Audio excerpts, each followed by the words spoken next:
Students, how are you?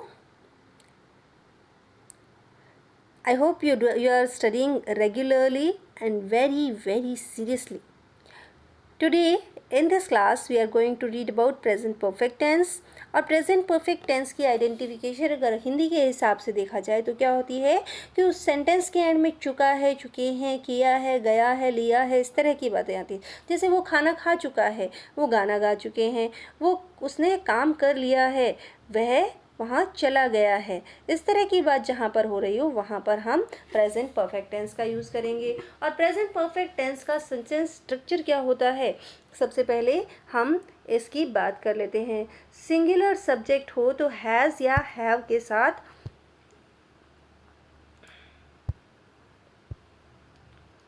Singular subject हो तो has लगेगा, यानी कि आई, यानी कि ही, शी, इट, किसी का नेम जैसे राम,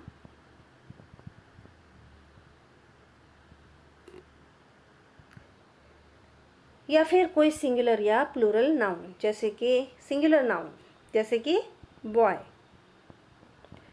ये जहाँ पर हों वहाँ पर आप लगाएंगे हैज़।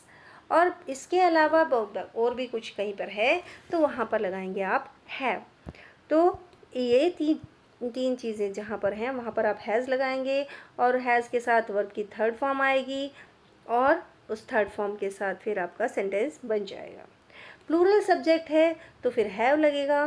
प्लूरल सब्जेक्ट यहाँ पर आई के लिए भी हम प्लूरल ही काउंट कर रहे हैं और यू के लिए भी, और उसके साथ वर्ब की थर्ड फॉर्म आ जाएगी और फिर आपका सेंटेंस में कुछ भी हो सकता है। She has gone to the market. She has, she सब सिंगुलर सब्जेक्ट था तो हैज़ और फिर गॉन लगाया हमने। दे हैव बेथ, दे वो हैव बेथ उन्होंने स्नान कर लिया है, वो नहा चुके हैं। इट हैज़ बिकम डार्क, अंधेरा हो चुका है। तो जहाँ पर इस तरह से रेफरेंस आ रहा हो, चुका है, लिया है, गया है, तो आप क्या लगाएंगे, प्रेजेंट परफेक्ट टेंस लगाएंगे। और सेंटेंस स्ट्रक्चर मैंने आपको बता ही दिया है कि एफर्मेटिव सेंटेंस में क्या होगा। नेगेटिव सेंटेंस बनाना उससे भी आसान है। नेगेटिव बनाते हुए क्या करेंगे, सिर्फ आपकी मेन वर्ब और हेल्पिंग वर्ब के बीच में आपको नॉट लगा देना है। कैसे नॉट लगा देना है, देखिए मेन वर्ब हमारी है थर्ड फॉर्म में, हैज़ है, इनके बीच में नॉट लगा दिया, हैव और थर्ड फॉर्म के बीच में नॉट लगा दिया। I have not called him here, I के हिसाब से हैव आ गया, not called, called main verb की थर्ड फॉर्म, हैव के बीच में हमने नॉट लगाया, नेगेटिव सेंटेंस बन गया। The train has not gone, train अभी नहीं गई है। तो हैज़ के साथ ट्रेन सिंगुलर है तो हैज़ लगा, उसके साथ नॉट लगाया और फिर गॉन थर्ड फॉर्म आ गई। तो इस तरह हमने सेंटेंस को नेगेटिव बना दिया। सिंपल सा तरीका, आपको एकदम से क्लियर हो गया होगा कि सिर्फ हेल्पिंग वर्ब के तुरंत बाद हमें नॉट लगा देना है और हमारा सेंटेंस नेगेटिव बन जाएगा। अच्छा, इंटेरोगेटिव कैसे बनेगा, इंटेरोगेटिव बनाना भी उतना ही आसान है कि अगर आपको सेंटेंस स्ट्रक्चर पता है तो इंटेरोगेटिव सेंटेंस बनाना सबसे आसान काम हो गया कि आपने हैज़ हैव हेल्पिंग वर्ब आगे लगाई, फिर सब्जेक्ट लगा दिया और फिर आपकी मेन वर्ब की थर्ड फॉर्म आ गई। या फिर क्वेश्चन वर्ड है तो क्वेश्चन वर्ड लगाया, उसके बाद हैज़ हैव हेल्पिंग वर्ब और फिर सब्जेक्ट और फिर मेन वर्ब की थर्ड फॉर्म, और इस तरह आपका सेंटेंस इंटेरोगेटिव बन गया। Has she gone to the Delhi, क्या वो दिल्ली जा चुकी है, has she gone to Delhi, तो क्या वो दिल्ली जा चुकी है, यहाँ पर हमने इंटेरोगेटिव बना दिया। क्वेश्चन पूछ लिया, क्या वो दिल्ली जा चुकी है। Have they taken their breakfast, क्या वो अपना ब्रेकफास्ट कर चुके हैं, क्या उन्होंने अपना ब्रेकफास्ट कर लिया है, क्या उन्होंने, अब have they taken, what have you done, तुमने क्या किया, तुमने क्या कर दिया भाई। तो व्हाट हैव, व्हाट के बाद हमने हैव लगाया, यू डन, तो हमारा इंटेरोगेटिव सेंटेंस बन गया। ऐसे ही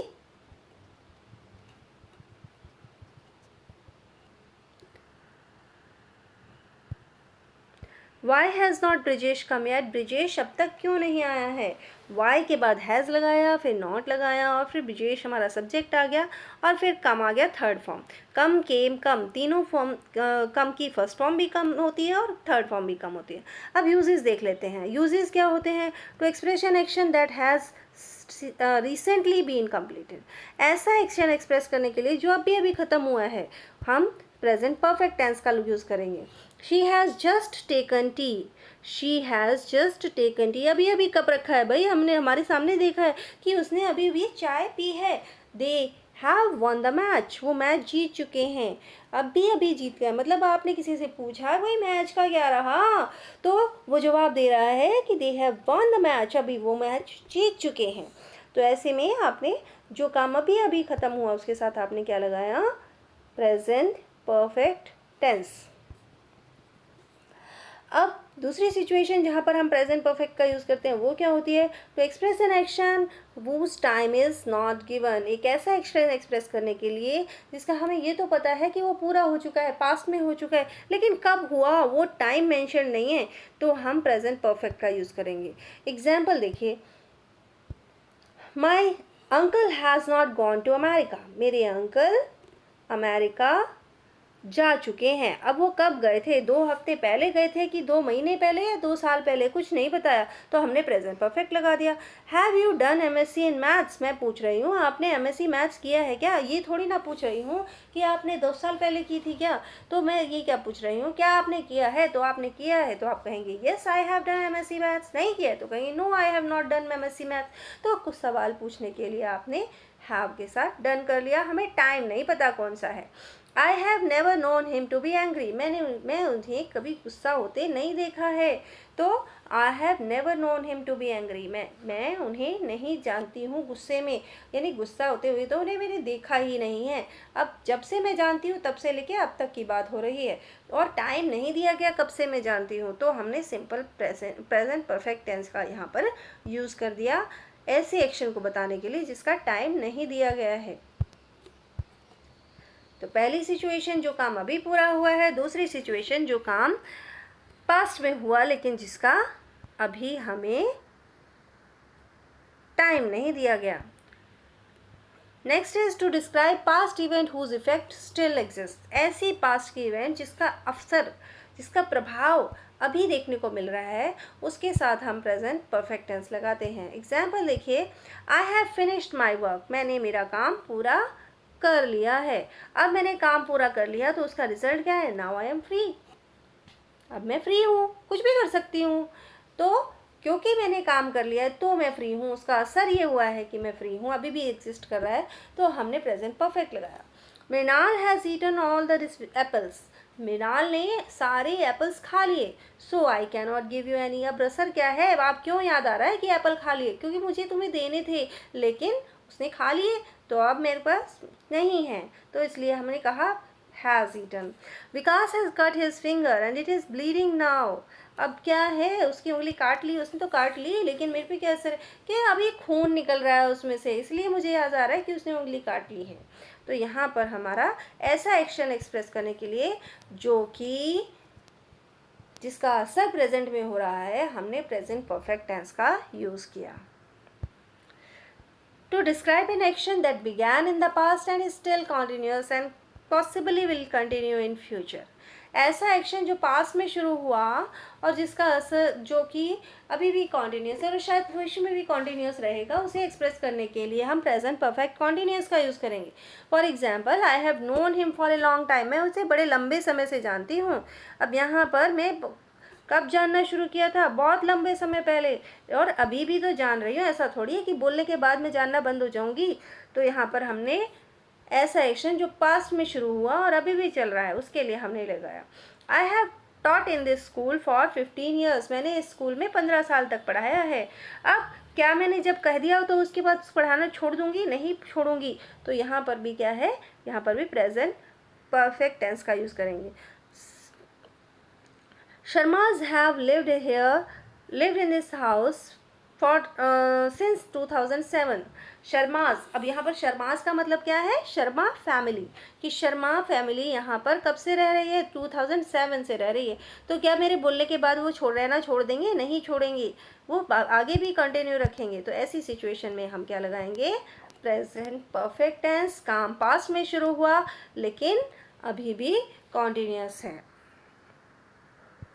अब इसके बाद हम नेक्स्ट की बात कर लेते हैं प्रेजेंट परफेक्ट कॉन्टिन्यूस टेंस की। और इसकी पहचान क्या होती है, मतलब काम पहले शुरू हुआ और अभी भी कॉन्टिन्यूस है और हम कॉन्टिन्यूटी पे एम्फेसिस डाल रहे हैं, तब हम प्रेजेंट परफेक्ट कॉन्टिन्यूस का यूज़ करेंगे। पहले सेंटेंस स्ट्रक्चर देख लेते हैं।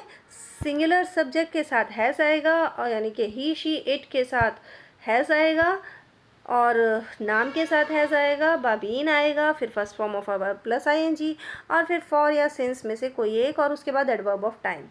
और ऐसे प्लूरल सब्जेक्ट में हैव आएगा, फिर बीन आएगा, फिर first form of verb plus ING plus for या सिंस में से कोई एक, और फिर adverb of time. Aniket has been sleeping since 6 o'clock। हमने कहा Aniket has been sleeping since 6 o'clock। Aniket 6 बजे से सो रहा है। अब एम्फेसिस किस बात पर है, 6 बजे सो रहा है भाई, अब भी सो रहा है, इस बात पे एम्फेसिस है, तो हमने हैज़ बीन स्लीपिंग यूज़ किया। My friend have been playing since evening. My friend, यहाँ पर फ्रेंड्स होना चाहिए। My friends have been playing since evening. शाम से मेरे दोस्त खेल रहे हैं, रात हो गई अभी तक खेल रहे हैं, कॉन्टिन्यूटी पे एम्फेसिस है, तो हमने हैव बीन प्लेइंग लगाया। They have been running for 3 hours। वो 3 घंटे से चल रहे हैं, तो 3 घंटे पहले शुरू हुए थे, अभी भी चल रहे हैं, तो इस बीच कॉन्टिन्यूटी पे एम्फेसिस है, तो हम प्रेजेंट परफेक्ट कॉन्टिन्यूअस टेंस लगाएंगे यहाँ पर। नेगेटिव सेंटेंस बनाना हो इसमें तो क्या करेंगे, तो हमें पता है कि क्या करेंगे, बड़ा आसान है नेगेटिव सेंटेंस बनाना, तो हमें सबको आता है कि हमने हैज़ या हैव के बाद नॉट लगाना है, और फिर बीन प्लस वर्ब की फर्स्ट फॉर्म प्लस सिंस और फॉर और प्लस एडवर्ब ऑफ टाइम आ जाएगी। You have not been suffering from fever for 1 week। तुम 1 हफ्ते से बुखार से परेशान नहीं हो, उससे पहले सफ़र कर रहे थे लेकिन अब नहीं हो, तो you have not been suffering from fever, have के बाद हमने नॉट लगा दिया। Reena has not been going to music class since March. Reena March से, सिंस मार्च से अपनी म्यूज़िक क्लास में नहीं जा रही है। क्यों नहीं जा रही है भाई, कोविड-19 है, लॉकडाउन लग गया था इसलिए उसका जाना बंद हो गया, तो वो अपनी क्लास में नहीं जा पा रही है। Present perfect continuous tense, action began in the past and is still continuous, ध्यान भी रखना है। इंटेरोगेटिव बनाना हो तो क्या करेंगे, वही सिंपल पुराना तरीका, हैज़ हैव यानी हेल्पिंग वर्ब पहले, फिर या फिर क्वेश्चन वर्ड पहले, फिर हैज़ हैव, फिर सब्जेक्ट, फिर बीन, फिर वर्ब की first form plus ING plus since और फॉर फिर adverb of time. Have you been sleeping, have सबसे पहले, फिर सब्जेक्ट आ गया यू, फिर बीन स्लीपिंग सिंस 8 o'clock। क्या तुम 8 बजे से सो रहे हो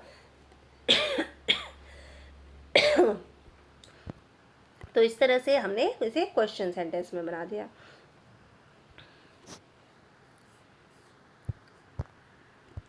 Why has the child been crying for an hour? Why question sentence हो गया, why हो गया क्वेश्चन वर्ड, फिर हैज़ हेल्पिंग वर्ब आ गई, द चाइल्ड सब्जेक्ट हो गया, फिर बीन क्राइंग, और फिर फॉर के बाद एन आर। तो यहाँ भी हमारा प्रेजेंट परफेक्ट कॉन्टिन्यूअस हो गया। भाई बच्चा 1 घंटे से क्यों रो रहा है, 1 घंटे पहले रोना शुरू हुआ था, तब से अब तक रो रहा है, क्यों रो रहा है, कोई तो बता दो, कोई तो संभाल लो उसे, कोई तो चुप करा लो भाई। अब इसके यूजेस क्या होते हैं, to describe an action that began in the past and still continuing, कोई ऐसा एक्शन बताने के लिए जो पास्ट में शुरू हुआ और अभी भी चल रहा है। They have been staying in the village for a long time, यानी बहुत समय पहले वो गांव में रहना शुरू हुए थे और अभी भी वहीं पर रह रहे हैं, तो हमने क्या यूज़ किया, हमने प्रेजेंट परफेक्ट कॉन्टिन्यूअस का यूज़ किया कि भैया बहुत समय पहले उन्होंने रहना शुरू किया था, अब भी वहीं रह रहे हैं। It has been raining since last night, भाई रात को, पिछली रात को बारिश होनी शुरू हुई थी, अभी भी चल रही है, तो हमने लगाया has been raining. Ritambara has been reading a novel since morning. Ritambara सुबह से एक नॉवल पढ़ रही है। उसने सुबह पढ़ना शुरू किया था और अभी तक पढ़े जा रही है उस नॉवल को। तो हमने क्या लगाया, प्रेजेंट परफेक्ट कॉन्टिन्यूस टेंस लगाया। तो किस चीज़ के लिए, action that began in the past and still continuing. और किस लिए लगाते हैं, to express an action that already completed but whose effect is still continuing, कि एक्शन कंप्लीट तो हो गया है लेकिन उसका इफेक्ट अभी भी कॉन्टिन्यूस है, तब भी हम प्रेजेंट परफेक्ट कॉन्टिन्यूस का यूज़ करेंगे। अब फॉर एग्जाम्पल देखिए, I have been running around for the job all day and I am now tired. अब क्या है कि मैं सारा दिन काम के लिए भाग रहा था, भाग दौड़ कर रहा था, और अब क्या रिजल्ट है कि अब मैं थक गया हूँ। माई क्लोथ्स आर वेट ना, मेरे कपड़े गीले हैं। क्यों कपड़े हैं, because I have been watering the plants for 2 hours, 2 घंटे से पानी लगा रहा था पौधों में, तो वो गीले होंगे ही। तो यहाँ पर अफेक्ट उसका अब है, प्रेजेंट में है, तो हमें याद आ रहा है कि क्यों कपड़े गीले हैं, क्यों भाई मैं पानी लगा रहा था, इसलिए बता रहा हूँ कि पानी लगा रहा था, क्योंकि उसका असर अभी भी दिख रहा है। In this way we have completed present perfect continuous tense। I hope कि आपको सभी टेंसेस क्लियर हो गए होंगे और आगे इनका यूज़ आप टाइम अपने सही तरीके से करेंगे। And with this present tense comes to an end. We'll continue in the past tense in the next video. Until then, goodbye and have a nice time.